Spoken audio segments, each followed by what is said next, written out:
한국이 폴란드를 군사 강국으로 만들어주고 있다. 8월 15일 폴란드 국군의 날을 앞두고 올해 두 번째 K2 전차 인도가 빠르게 진행되고 있습니다. 최근 한국 언론에 따르면 8월 6일 마산 사부두에서 K2 전차의 폴란드 산적 선작이 진행되었는데요. 현대로템 관계자들의 분주한 손길 속 K2 전차는 최종 점검을 마치고 선박에 하나씩 채워졌습니다. 일정에 변수가 없다면 약 15일에서 20일 후에 폴란드 그다니아 항구에 도착할 예정입니다. 최근 현대로템은 폴란드의 긴급한 안보 상황을 고려해 신속히 생산 라인을 2배로 확충하였고, 이로써 2023년 18대 납품 완료, 2024년에는 56대, 그리고 2025년까지 96대를 양산해 1차 계약 물량 총 180대를 납품할 계획입니다. 지난 3월 18대의 K2 전차를 폴란드에 보내어 현재까지 현지에 도착한 K2 전차는 총 46대로 올해 남은 물량은 38대인데 현재의 납기 속도로 보았을 때 조기 인도 완료할 가능성도 배제할 수 없습니다. 2022년 계약 체결 이후 최소 50대 이상의 최신형 전차를 확보한 폴란드는 2년 만에 유럽 최상위 전차 부대 국가 중 하나가 되었습니다. 특히 한국이 보여주고 있는 정확한 납기 준수 능력으로 인해 폴란드는 매년 몰라보게 군비를 증강하고 있는데요. 15일 예정된 폴란드 국군의 날 행사에서 역시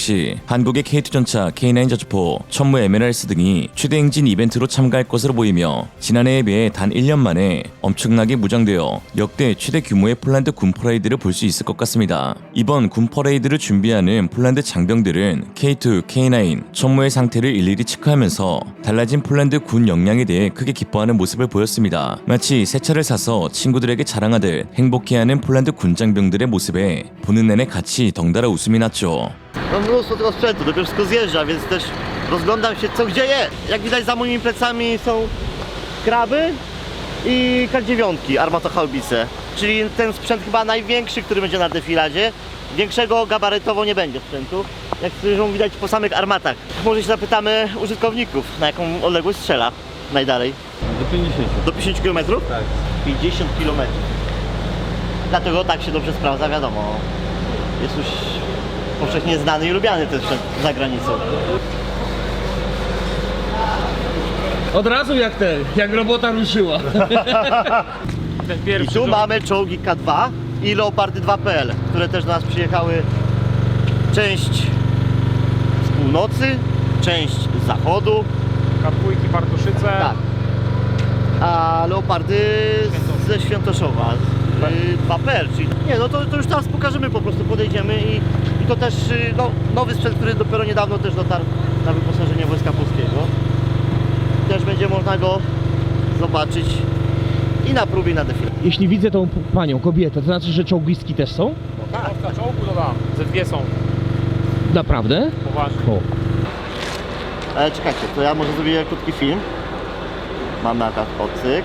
Od jutra tu będzie się działo. 이런 상황 가운데 최근 폴란드 최대 방산기업이자 폴란드 국영 방산업체인 PGZ의 회장이 한국 방산업체가 지닌 기술력에 기겁을 하는 발언을 하여 충격을 주고 있습니다. PGZ 회장 트로피니악은 우리가 새로운 무기를 개발하기 위해서는 최소 11년이 걸린다라면서 기술력을 보유한 국가와의 협력 또는 기술 노하우를 이전하지 않고서는 개발이 어렵다고 한 것인데요. 한 나라의 국영 방산업체의 회장이 한 말치고는 상당히 비관적이었습니다. 특히 PGZ이 개발하고 생산하고 있는 폴란드의 자랑 크랩 자주포에 대해서도 현재 사용하고 있는 자동 변속기를 한화 K9 자주포에서 사용 중인 S&T의 자동 변속기로 교체하려는 움직임을 취하고 있는 PGZ인데요. 트로피니악은 자동 변속기 공급난 우려를 해결하고자 S&T 다이내믹스의 제품을 쓸 계획이 있는지에 대한 질문에 대체제를 고민할 필요가 있다면서, 이어 이는 크랩뿐만 아니라 보르숙 장갑차도 마찬가지라고 했습니다. 현재 PGZ이 발주한 크랩 자주포의 대수는 152문, 원래도 K9의 차체를 사용하고 있는 크랩 자주포이기에 이번에 한국산 변속기가 탑재되게 되면 크랩 물량만으로도 한국 측이 얻는 이익이 대폭 향상되게 됩니다. 그동안 미국 앨리슨사의 변속기를 사용해왔던 PGZ의 크랩은 공급망 병목 현상으로 인해 제때 납품이 불가능하다는 통보를 받았고, 이에 동일한 차체를 사용하는 K9의 변속기를 고려 중인 것이죠. 또한 폴란드 PGZ의 두 번째 대형 프로젝트인 차륜형 장갑차 사업 NKTO에 대해서도 한국과 같은 방산 강국과의 협력이 꼭 필요하다고 언급한 PGZ의 회장인데요. 그는 디펜스 입사 데이즈에서 우리가 이 차량을 설계하고 필요한 시간 내에 생산에 투입할 수 있다는 말은 헛된 꿈이라며 셀프 팩트 폭격을 날렸습니다. 그러면서 외국 파트너가 필요하며 우리는 유럽 국가, 터키, 미국, 한국에서 많은 제안을 받았다고 했습니다. NKTO의 경우 PGZ의 차륜형 장갑차인 로스막은 폴란드 군 요구에 미치지 못해 입찰조차 못해보고 후보에서 제외되었는데요. 이를 두고 PGZ는 새로운 KTO를 개발할 수 있지만 개발 시기만 10년에서 12년이 소요된다고 했습니다. 이에 폴란드군이 만약 2-3년 안에 납품을 받고 싶다면 PGZ 단독으로 이를 수행할 가능성은 없다라고 못 박았죠. 즉 앞으로 폴란드산 자주포 장갑차의 부품 개량 사업에도 한국이, 그리고 폴란드의 새로운 차륜형 장갑차 사업에도 한국이 가장 유력한 참여국이 될 것으로 보입니다. 한편으로는 의아한 점도 존재하는데요. 이미 로스막이라는 차륜형 장갑차를 개발한 PGZ는 왜 폴란드 군 요구에 맞춘 새로운 장갑차를 개발하는데 무려 12년이라는 시간이 걸린다고 한 것일까요? 일반적으로 궤도형에 비해 차륜형이 개발하기 더 쉬운 것으로 알려져 있는데도 말입니다. 이는 차륜형 장갑차의 세계적인 추세에 따라 군 요구에 맞춘 설계를 반영하기 위해서는 상당히 높은 고난도의 기술력이 필요하기 때문입니다. 즉 간편해 보이는 차륜형일수록 오늘날 군의 까다로운 요구를 충족시키는 것은 더 어렵다는 것이죠. 그러므로 이제 차륜형이라고 해서 단순 유지, 수리, 보수가 편한 장비가 아닌 궤도형 못지않은 엄청난 기술력이 필요한데 군은 강력한 생존성과 다목적성을 요구하기 때문입니다. 그리고 이러한 기술력은 하루아침에 나오는 것이 아니죠. 세계적인 방산업체 라인멘탈의 베스트셀러 장갑차 복서 역시 최근 추세에 맞게 개량을 추진하고 있지만 생각지도 못한 부분에서 어려움을 겪고 있는데요. 호주군이 요구한 능동방어 체계 아이언피스트 APS와 스파이크 대전차 미사일을 포탑 위에 달기 위해 여러 시도를 해봤지만 복서의 랜스 포탑 자체가 너무 무거워서 차체가 하중을 견디지 못하므로 둘 중 하나는 포기해야 하고, 혹은 엄청난 비용을 들여 차체의 설계를 완전히 새로 해야 한다는 보도가 있었습니다. 이런 상황 가운데 한국은 새로운 차세대 차륜형 장갑차의 역작을 개발해내었는데요. 물론 하루아침에 뚝딱 만들어낸 것은 아니었습니다. 2000년 K808 개발을 시작으로 차륜형 장갑차에 대한 기술력을 축적한 현대로템은 지난 5월 전세계에서 가장 발전한 N-Wave 플랫폼을 공개하면서 전세계 수출 시장을 겨냥하고 있습니다. 폴란드군이 요구하고 있는 사축 866형 중량급의 각종 첨단 장비들도 모두 갖췄습니다.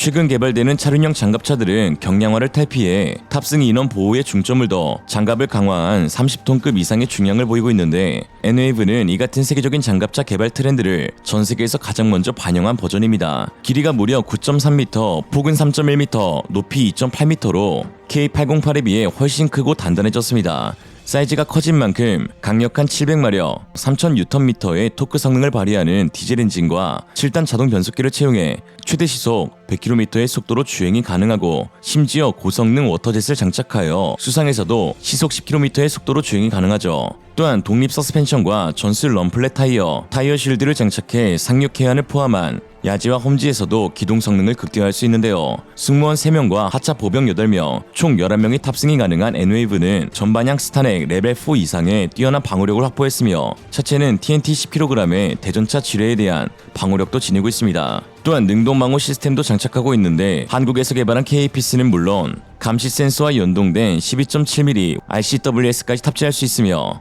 소구경, 중구경, 대구경 등 현존하는 모든 유형의 포와 105mm 포도 장착이 가능해 시속 100km로 돌파하는 지옥의 기관포가 될 수도 있습니다. 즉 그 어느 차륜형 장갑차보다 우수한 차체의 안전성을 지니고 있음을 알 수 있죠. 차체 외부에는 카메라가 13개가 장착되어 있어 선명한 주야간 360도 전방향 감시가 가능하고, 이 밖에 화생방 양압 장치와 레이저 경고 장치, 충격 저감 의자, 집단 방호 시스템, 자동 소화 시스템이 통합되어 있어 현존하는 최고의 차륜형 장갑차로 불리기에 손색이 없습니다. 이처럼 한국 방산업체의 특징을 보면 세계 각국에서 필요하다 말할 때쯤 어느새 이미 개발을 완료하여 턱턱 물건들을 내놓고 있다는 것인데요. 괜히 무기백화점이 아닙니다. 70년대 이후 단 한 번도 개발과 연구 그리고 생산과 배치를 게을리하지 않은 덕으로 최근 한 외신은 한국의 기술력을 크게 칭찬하면서 전통적 방산 강국인 독일과 영국보다 앞섰다는 평가를 내렸습니다. 한국이 세계 방산 시장 4위를 차지하기 위해 꼭 꺾어야 하는 두 국가라는 점에서 귀추가 주목되고 있습니다. 7월 18일 내셔널 인터레스트는 세계 최고의 전차 5를 선정하면서 M1A2 SEP3,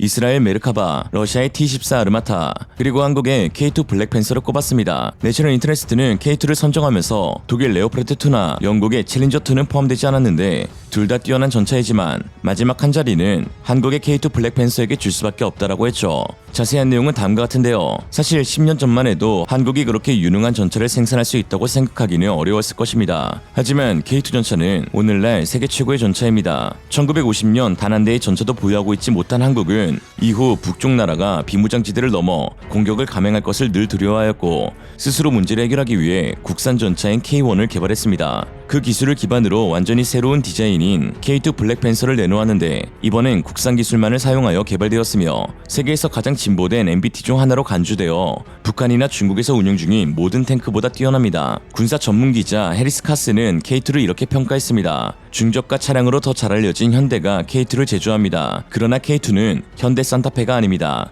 이것은 매우 진지하게 최첨단 기술로 뒤덮여 있습니다. 세계 최초이자 유일한 4세대 전차이죠. 방호력, 기동성, 공격력 모두 빼어난 K2이지만 그 가운데에서도 다양한 위치를 변형할 수 있는 독특한 서스펜션 시스템은 가히 압도적입니다. 좌우 상하로 차체를 기울일 수 있으며 무릎을 꿇거나 뒤로 제쳐 저공 비행하는 항공기까지 피적으로 삼을 수 있습니다. 특히 독립적으로 움직이는 궤도와 유기압식 서스펜션의 조합은 험지를 돌파할 때 빛을 발하는데 폴란드는 자체 평가에서 레오파르트, M1 에이브람스, K2 전차 중 K2를 최고의 전차로 선정했습니다. 그리고 폴란드가 K2 전차를 도입한 나토 회원 중 마지막은 아닐 것입니다. 라고 하였죠. 한국산 무기 개발의 시작은 적국에 대한 두려움이었지만 오히려 현재는 주변국을 압도하는 두려운 존재가 되었으며 이러한 한국 무기는 안보는 물론 경제와 국제 정세에도 영향을 끼치는 시대의 게임 체인저로 변모하고 있습니다. 보고 있나 김정은? 오늘의 한 줄 평. 그래도 솔직히 K방사는 좀 허전하다. 명불허전. 이생으로 리얼리즘이었습니다. 여러분의 생각은 어떠신가요? 현명하고 지혜로운 여러분의 의견을 지금 댓글에 남겨주세요.